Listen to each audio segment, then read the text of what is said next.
Nous sommes le début du mois et vous savez ce que cela signifie. Salut à tous, ici Reg, bienvenue dans le Reg Ciné Club d'avril. Je vais vous conseiller 5 films à voir ce mois-ci et je veux que vous en regardiez au moins un par semaine. Et que vous réfléchissiez un petit peu à ce que vous regardez. Mais attention, ça reste des films très divertissants. J'ai créé une liste du Reg Ciné Club, j'ai mis mon top 4 Letterboxd à jour. S'il vous plaît, regardez en VOSTFR et les films sont disponibles ou en Blu-ray ou directement sur internet gratuitement ou en plateforme de streaming ou vous savez comment les trouver, clin d'œil. C'est ok de ne pas aimer tous les films de la liste, l'objectif est d'essayer. Donc là je vous conseille 4 films, plus un bonus, plus une série, et ensuite je vais vous donner mon avis sur les œuvres du mois précédent. Et évidemment il n'y aura pas de spoiler. Pour les recommandations, j'ai envie de commencer avec The Chaser. The Chaser c'est un film de Na Hong-jin qui doit normalement sortir un autre film cette année, il en a sorti 4 en 15 ans. En tout cas, c'est l'histoire d'un détective devenu proxénète qui enquête sur la disparition de l'une de ses prostituées. Et au fur et à mesure, il y en a plusieurs qui disparaissent et il va se rendre compte que toutes ont disparu en lien avec le même client.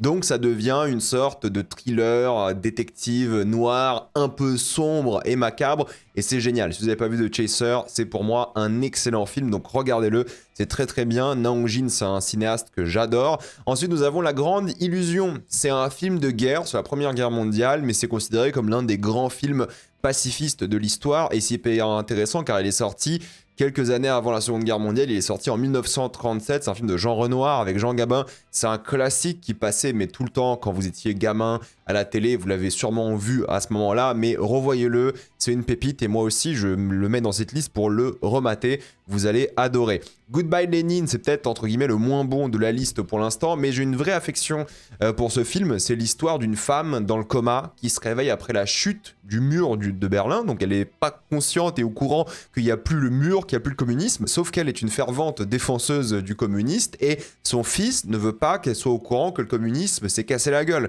parce que si elle est au courant, ça serait encore un choc pour elle et elle risquerait de retomber dans le coma, mourir, faire une attaque cardiaque, je crois ils disent dans le film.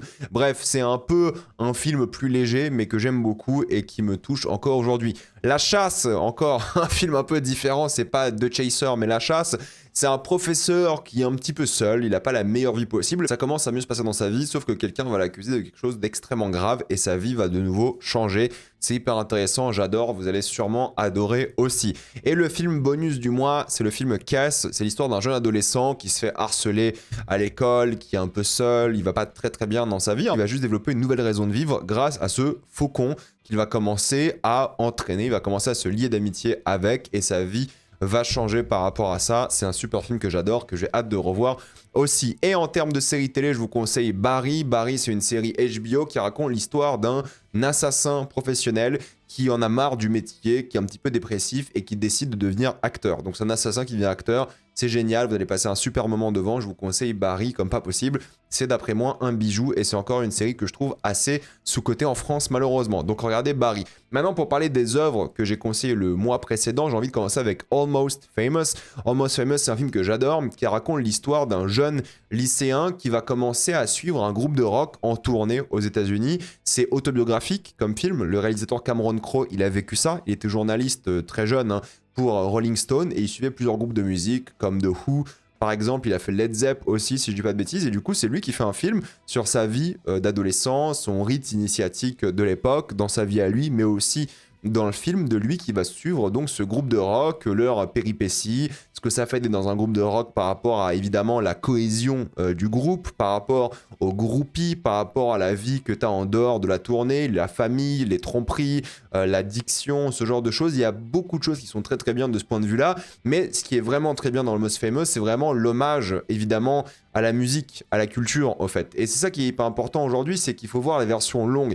Il faut voir la version de 2h40 qui s'appelle la bootleg version et non pas la version de 2 heures qui était d'après moi pas assez bien, qui m'a pas rappelé de très bons souvenirs personnellement quand je l'avais vu à l'époque, mais là j'ai redécouvert la version longue et je vous jure c'est génial parce que premièrement on est dans une époque voilà hippie, années 60, 70, on est vraiment à la révolution américaine des mœurs, t'as l'impression, et ça te rend nostalgique d'une époque que t'as pas vécue quoi, t'as envie d'y être, quand tu vois cette époque là aux States, tu te dis mais putain ça a l'air génial, j'ai envie de vivre ça, ça avait l'air tellement incroyable, t'as envie d'être dedans, et ça c'est super en termes d'ambiance que le film arrive à faire, et surtout c'est un hommage à la culture de manière générale, ça transpire l'amour pour la musique tout le long, avec plein de scènes, dont une iconique sur Tiny Dancer d'Elton John. La musique elle participe tellement au rite initiatique des personnages car elle les guérit, elle va inspirer les gens, elle va transformer les personnages que vous aimez dans l'œuvre, et en même temps le film va un peu déglamouriser la vie de musicien, la vie de rockstar, et va montrer évidemment les embrouilles du groupe, le côté business qui va détruire aussi un petit peu le groupe, les relations amoureuses, etc. C'est une œuvre pour moi qui s'intéresse vraiment à comment préserver l'art dans un monde qu'il a perverti, avec les artistes qui ont de plus en plus de mal à vivre de leur musique, comment ils vivent tous ensemble. La musique doit rester sincère, mais beaucoup de forces vont la corrompre au point de détruire même la famille du groupe et en dehors de leur famille à eux, et tout ça lors d'un road trip que j'aime beaucoup parce que tu ressens le voyage, tu ressens aussi comment cet adolescent-là va grandir, va évoluer avec que des adultes, hein. Il est tout jeune, hein, il n'est pas censé être là normalement, mais quand même il va être là, il va vivre tout ça, il va vivre ses premiers amours, ses premiers moments de tendresse, il va rencontrer plein de gens qui vont l'inspirer, il va lui aussi inspirer les personnes adultes et tout. C'est un super film qui est à la fois un hommage à la musique comme je l'ai dit, mais surtout au journalisme aussi, et de comment tu traites un sujet alors qu'il y a un investissement émotionnel qui est fort, quoi. Le mec il a passé des mois avec ces gens-là et à la fin il doit écrire sur eux, mais enfin tout ce qu'il a à dire sur eux c'est négatif. Donc est-ce qu'il va l'écrire? Est-ce qu'il va le faire? Est-ce qu'il va être sincère, honnête? Comment est-ce que ça se passe? Quelle forme éthique doit avoir justement ce papier pour Rolling Stone? Qu'est-ce qui va se passer? Donc c'est fascinant de ce point de vue-là aussi. Et c'est 2h40 d'un feel-good movie, d'une épopée à travers une époque, c'est une capsule temporelle, vraiment de la musique, d'un pays à un moment très précis. Et franchement, moi j'adore Almost Famous, je l'ai redécouvert avec tellement de plaisir récemment. C'est tellement un bon kiff de plonger dedans, de tomber amoureux des personnages, de tomber amoureux de l'ambiance, rien à dire, pour moi c'est un bijou. Regardez Almost Famous. Le deuxième film que j'ai envie de critiquer un petit peu aujourd'hui, c'est évidemment Z. Alors Z, c'est un film culte comme on n'en fait plus aujourd'hui, hein, j'ai envie de vous dire, ça arrive très très rarement, mais Z, c'est un film de Costa Gavras qui est sorti en 1969, et en fait Z, je l'ai revu aussi un petit peu à la hausse parce que j'avais adoré à l'époque, et là je l'ai revu d'une manière où j'étais tellement à fond. Z, c'est l'histoire d'un politicien qui doit assister à un grand meeting, sauf que malheureusement il est extrêmement menacé à mort par plein de gens, et il y a énormément de personnes qui se mettent face à lui, et une sorte de rixe politique qui s'organise pour essayer de le tuer. D'un côté il y a les gens qui le soutiennent, de l'autre côté ses opposants, mais la police ne fait rien, ils sont tous là en train de se regarder, et potentiellement suffit d'un coup de couteau, d'un truc, d'une balle pour tuer cet homme. Et oui, il va se faire tuer, hein, c'est l'histoire, hein, c'est le synopsis du film. Il va se faire tuer, et la manière dont ça va déclencher tout un mouvement, une sorte de révolution, une sorte de rébellion sincère va être un peu le propos du film. Ça va déclencher quelque chose d'assez marquant dans l'histoire du pays. On ne sait pas c'est quel pays. C'est une histoire vraie, hein, c'est inspiré de ce qui se passait en Grèce dans les années 60, mais c'est filmé à Alger, c'est en français, donc c'est un petit peu la France, mais pas trop. Bref, c'est un pays un peu voilà, inventé, mais c'est la Grèce, grosso modo. Et ce qui est intéressant, c'est que justement, cet assassinat politique, il va cacher une violence d'État, car la police aurait pu l'aider, aurait pu intervenir, mais ça a arrangé l'État et la police que cet homme se fasse tuer. Donc l'État, en fait, c'est le concept de l'œuvre, encore une fois, c'est pas un spoil, va utiliser toutes les manières possibles pour arriver à ses fins de manière illégitime et illégale. Et c'est ça le concept. La police ne protège pas les gens. La population pauvre est utilisée comme arme physique pour l'intérêt des puissants qui ont des tendances autoritaires, qui n'hésitent à aucun moment à cacher la vérité. C'est quand même un film de complot, de thriller parano aussi. Le film, il va alterner justement entre la rixe des armées opposantes, j'ai envie de vous dire, c'est pas des vraies armées, c'est des citoyens engagés, politiques, lors de ce grand meeting, et ça va créer une sorte d'ébullition, une sorte de moment, mais vraiment marquant en termes de mise en scène, en termes de nombre de figurants, en termes de comment il y a des vraies caméras qui sont placées là-bas aussi. Ça va créer une sorte d'ébullition dans la société, une sorte de révolution, t'as l'impression aussi, dans l'œuvre, surtout après la mort de cet homme qui va devenir un martyr. Donc en fait, tout ça, il sert à montrer un peu la fragilité du système démocratique en place, surtout lors de la deuxième partie, où le film va se concentrer sur l'enquête. Qu'est-ce qui se passe? Pourquoi est-ce que cet homme s'est fait tuer? Comment il s'est fait tuer? Qui a commandité cet assassinat? Est-ce que c'est juste des opposants politiques? Est-ce que c'est l'État? Qu'est-ce qui se passe réellement? Et comment un homme, un seul avocat, peut-il faire face à une machine comme l'État une machine surpuissante, indétrônable, disons les choses. Donc c'est vraiment ça que j'aime beaucoup, c'est le mélange thriller, politique, parano, journalistique de l'œuvre, avec aussi un journaliste dans le film, mais aussi c'est un hommage à l'art et au cinéma, parce que le cinéma, les caméras sont utilisées comme des armes politiques, les images sont utilisées pour résoudre des conflits, et même créer ce mouvement justement. Et il y a plein de choses que j'adore en termes de mise en scène, en termes d'acting. Enfin, les acteurs, c'est parmi les plus grands acteurs de l'histoire de la France, hein, soyons honnêtes. Mais le montage aussi. En fait, il participe à nous plonger dans l'enquête avec un côté un peu naturaliste, presque documentaire. Il nous fait vivre la manifestation au début, le stress de celle-ci. Ça joue énormément sur le suspense. Je veux dire, la première heure du film, vous êtes comme ça, quoi. C'est tellement stressant, tellement bien fait. Et ça joue aussi sur les vraies ambitions des protagonistes qui sont cachées aux spectateurs aussi. Tu sais pas ce qui se passe, tout est fait pour surprendre. Et ça marche bien parce que c'est à la fois un petit peu drôle, un petit peu grotesque à certains moments, et t'as une sorte de musique, inspiration grecque, hein. Costa Gavras, il est d'origine grecque, c'est normal, et encore une fois, vu que c'est inspiré de ce qui se passait en Grèce, c'est logique aussi, mais l'ambiance musicale, la tension, enfin, le concept politique, les thématiques à aborder, tout ce mix-là, c'est brillant, c'est génial, c'est très dur à expliquer comme ça, sans images et sans spoiler, mais la manière dont le film surprend, la manière dont il prend une direction que je trouve fascinante, vous allez adorer Z si vous ne l'avez pas vu, c'est l'un des grands chefs-d'œuvre du cinéma français, c'est un bijou éternel, ça y a rien à dire, il n'a pas pris une ride, hein. Sorti à 60 ans, mais sans problème aujourd'hui à regarder, hein. Ensuite, j'ai envie de vous conseiller Close Up. Close Up, c'est un film iranien, c'est l'histoire d'un homme qui se fait passer pour un réalisateur connu, sauf qu'on est dans les années 90, personne n'a vraiment la télé, les journaux comme il faut pour comparer à l'instant T. Du coup, ce mec, il se fait passer pour un réal. En plus, il lui ressemble un petit peu. Sauf que c'est un arnaqueur, quoi. C'est un arnaqueur qui va littéralement essayer de soutirer un peu de l'argent à la famille qui l'arnaque en se faisant passer pour un réalisateur qui va les faire jouer dans des films et des choses comme ça.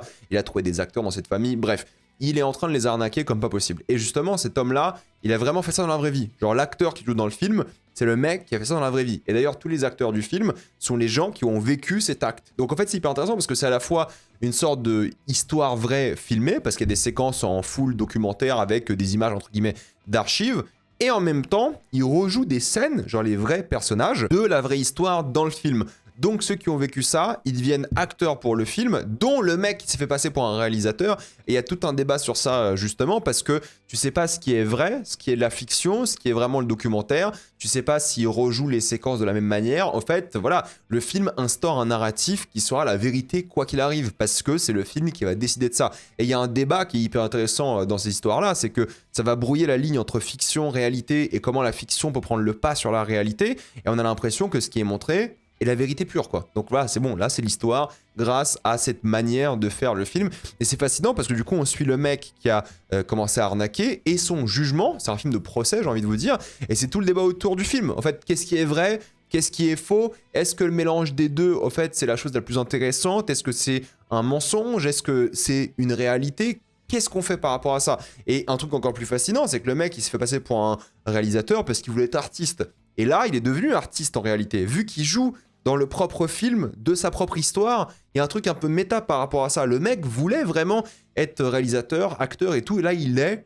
sans le vouloir parce que c'est son histoire, donc c'est très particulier de est-ce qu'il joue un rôle, est-ce qu'il joue pas vraiment un rôle, qu'est-ce qui se passe. Du coup, c'est fascinant de ce point de vue-là. C'est fascinant aussi de voir comment ils ont joué sur l'amour de l'art de manière générale, où est la limite entre sa performance et la vraie personne qu'il est. Le film, il tourne vraiment autour de l'improvisation, de l'accidentel, et il se concentre même sur un peu l'éthique du cinéaste. Parce que le cinéaste, il a filmé le vrai événement. Et en même temps, il fait rejouer les acteurs par-dessus le vrai événement. Et tu te poses plein de questions de est-ce que c'est moral de faire ça? T'as un moment au tribunal où le procès va avoir lieu et c'est plus le cinéaste, le réalisateur, hein, qui parle que le juge.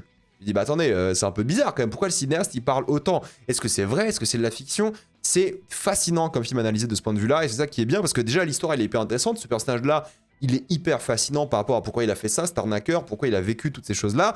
Et en même temps, c'est un hommage à l'impact positif du cinéma sur les gens, ceux qui vont bien, ceux qui souffrent, ce genre de choses. Ça se concentre sur un mec quand même qui est en galère économique dans un pays où ça se passe un petit peu mal. Donc il y a tout un débat qui s'ouvre sur l'empathie, sur le fait de pardonner dans des situations qui font peur. Non mais honnêtement, hein, c'est vraiment un super film. Et justement, tout le film, tu dis, ok, en fait, je suis tellement dedans, alors que c'est genre 80% du film, c'est un procès, quoi. T'es tellement dedans, c'est juste des chants contre chants, mais tu sais jamais ce qui est sincère, ce qui est vrai, et ça crée un doute par rapport à ça durant tout le film, et c'est un chef-d'œuvre. Non mais franchement, le regarder comme ça, tu dis, en fait, c'est tellement génial comment il a réussi à faire douter le spectateur. À la fin, t'y crois, mais c'est un peu en mode... ending très particulier. C'est génial. Franchement, c'est un film assez unique de ce point de vue-là, de jouer à ce point avec la réalité, la fiction. Et ce genre de film que tu peux faire qu'une fois dans la vie, parce qu'en fait, le réalisateur, il a saisi l'enquête, l'histoire d'un journaliste. Il s'est dit, je vais la filmer, et ensuite, je vais faire un film par-dessus avec des bouts du truc. Enfin, ça se fait jamais, quoi. C'est un truc inespéré, c'est génial. Donc, si vous l'avez pas vu, regardez-le, c'est close-up, c'est un bijou. Je vais aller assez vite sur le prochain film, c'est Mulholland Drive. Pourquoi? Parce que je prépare une plus grosse vidéo sur David Lynch dans quelques semaines, j'espère, normalement. Mais Mulholland Drive, c'est un film que j'adore. Hein. C'est pour moi peut-être l'un des plus grands films du siècle, disons les choses, hein, du 21e siècle. Et c'est l'un des meilleurs films de David Lynch aussi, avec Lost Highway. D'après moi, c'est 2 5 sur 5. Mulholland Drive, c'est l'histoire de 2 femmes. Une qui va d'un coup perdre la mémoire, se réveiller comme ça, ne pas savoir ce qu'elle devient, où elle est. L'histoire commence sur Mulholland Drive, mais elle ne sait pas qui elle est, ce qu'elle devient, bref, elle va être un peu perdue, et elle va arriver dans la maison de quelqu'un d'autre, d'une jeune actrice qui est là, elle vient d'arriver à LA, elle est toute contente, elle va passer des auditions, devient une actrice et tout, et une relation qui va se développer entre les deux, une relation amoureuse, mais surtout une relation très spéciale que j'ai pas envie de révéler ici, et ça qui est fascinant, c'est qu'en fait c'est une plongée dans l'enfer qui est Hollywood, la désillusion hollywoodienne du fait de jouer, d'interpréter, de ce qu'il faut faire, de ce qu'il faut donner pour être vraiment au sommet de son art, et en même temps, bah voilà, le sous-Hollywood, où il y a des producteurs un peu véreux, il y a plein de gangsters, ce genre de choses, il y a du symbolisme un peu, que vous n'allez pas toujours comprendre forcément, parce que c'est très américain, même pour les gens qui sont fascinés par la culture américaine.